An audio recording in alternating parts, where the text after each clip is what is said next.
So it begins. Hello friend, welcome back to Max's Weird Writing Prompts.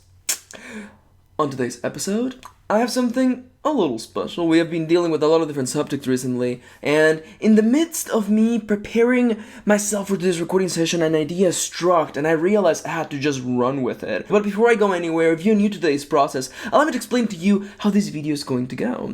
I've got a weird prompt for you, and I believe that Fridays are the best day to get some writing done, so let's do just that. I've got a prompt for you, I've got a musical recommendation to help you get right into the mood, and I have some pointers for how to adapt this story into a story of your own, or just to expand it and to have fun with it, and then I send you off on your way. Today's challenge is pretty simple. As always, I want you to write 1,000 words, or 30 minutes non-stop, whichever challenge you want, pick it and go with it. Today is the best day to write, so let's do just that. Again, I believe today is the best day to write, so let's do just that. Let's dedicate a little bit of our day to the things that matter the most to us. Writing, telling stories, and sharing them with the world. So, why don't we begin? Feel free to pause the video if you like to go grab your favorite notebook and pen, or open up your favorite writing software of choice. For the time being though, let us begin with a little prompt that goes a little bit like this.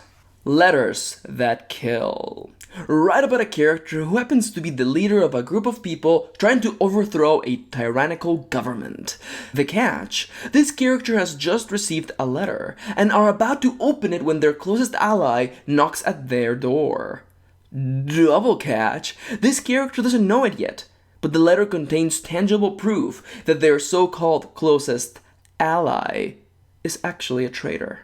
It is so funny to think about the nature of fate. One thinks that those elements that change our lives are the big things, the enormous elements that not only change us for history itself, and there is truth to that, of course there is. But what about the little things, the little choices that can affect our life, strike a spark and ignite a wildfire that can end the world, or simply just our hearts? Enter the mind of a character who is not only a person in power, but a person surrounded by people they believe in, by people who have inspired them as well as they have inspired the world. Your character will be the leader of a group of revolutionaries trying to change the world for the better.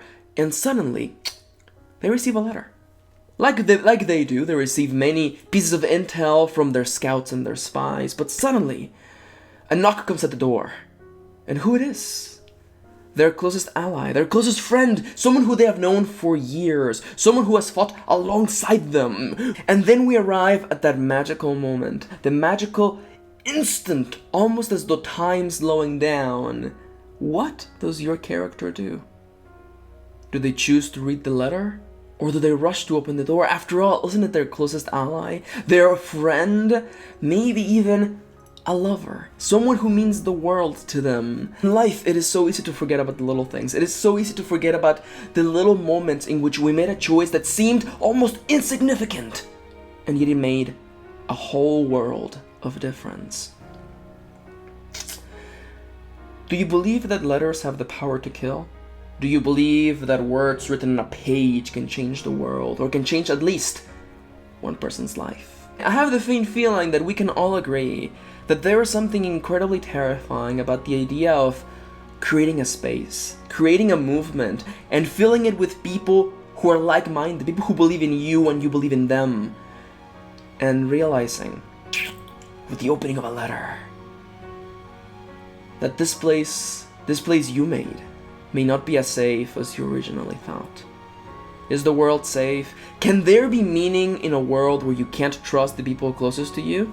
This and many other questions are questions only you, and only you, can answer, right, really, friend. But I'm not gonna send you off writing just yet. I have a musical recommendation for you, not only to help you grow your musical writing library, but also to help you get right into the mood of this particular story. And this remix has been playing in the background for a little while, and it's a really fun remix by someone who I follow on Twitter, someone who's done tons of awesome remixes. Their name is Alex Roe, also known as RoeTaka, and this remix is called Abandoned by God.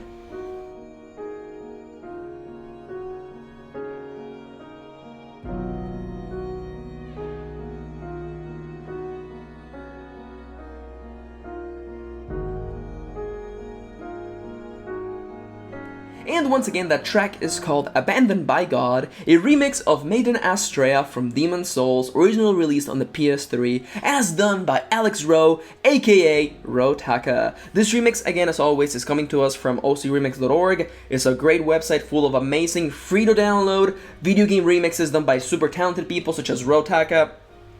I recommend you go and check all of their stuff out. There may be amazing remixes from your favorite games, but anyhow, this song here is very special to me, not only because of my personal experience with Demon's Souls, but also because this song, Maiden Astrea, is originally a super sad song. It's super sad, and this remix, I don't want to say that it lessens the sadness, but it evens it out. It turns it into a different feeling altogether. This song feels bitter to me, and that is why the title kind of echoes with me.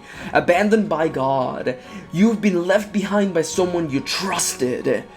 And there's a sense of bitterness behind it, as though life is no longer what it used to be. And that is why I recommend this particular song for today. If you want to grab this song or just listen to it, there are links to it in the description down below. Now, there's one more thing that I want to talk about, and I want to talk about the different ways you can adapt this particular prompt to the story that you're working on. If you're working on a big and long project, as well as mods, if you may, ways that you can actually modify this prompt to make it a little bit more fun for you. First off, as with any of my prompts, you are free to actually twist them and meld them and combine them to do whatever you want. They don't have to be a group of revolutionaries trying to overthrow the tyrannical government. They can be the tyrannical government. They can actually just be people working at a police station. It can be anything. It's just a group of people, and our protagonist is the leader of them. Remember that these prompts are not meant to be hard rules or hard challenges. It's more of an idea for you to go your own way. Everyone is gonna write this story differently, so feel free to twist it to make it what you want it to be. Simple as that. I mean, if you wanted to get down to it, you could just have this be about family, if you may. Instead of a group of revolutionaries, is actually just a family. And a letter arrives in the mail letting you know that your spouse may not be who they claim to be.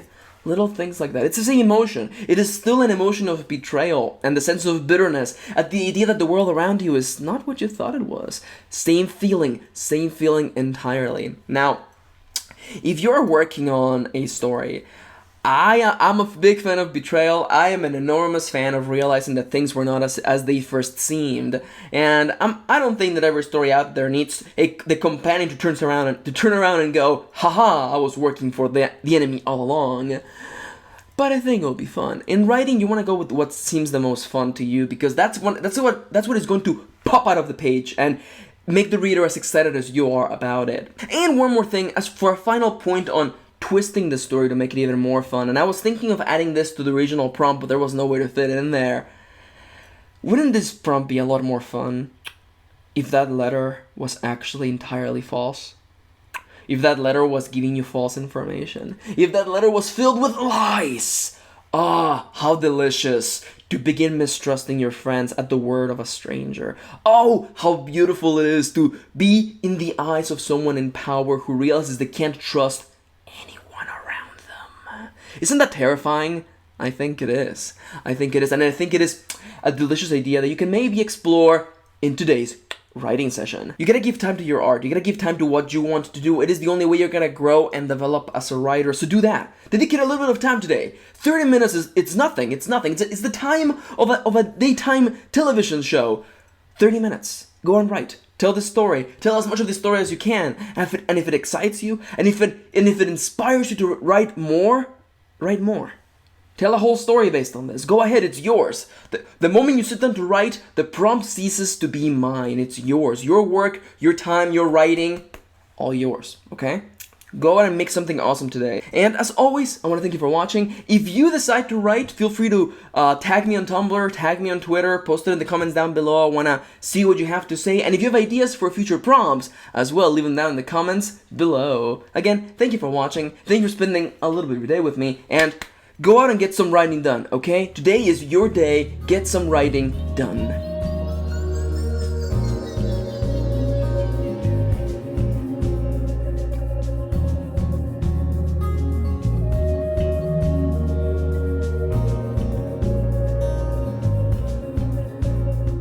It's kind of weird because I don't know the last time that I wore this setup. It's like my denim jacket and the little dangly necklace that I have. It's kind of like a regular setup when I'm recording. And I don't remember the last time I wore it. It feels like years. That's not even correct. It's like a couple of weeks. But sometimes you may hear like a dangly noise. You may be asking yourself, Max, what the hell is that sound? It's actually a little pendant that I have. You maybe not be able to see it, but it's really cute. It has like an egg inside. It's weird. I bought it like a long time ago. I think at Fanime. It's really cute. You may ask yourself, Max, oh, that is so cute. Why did you buy it? Other than the fact that it's cute, because it kind of looks like the holy hand grenade from Monty Python.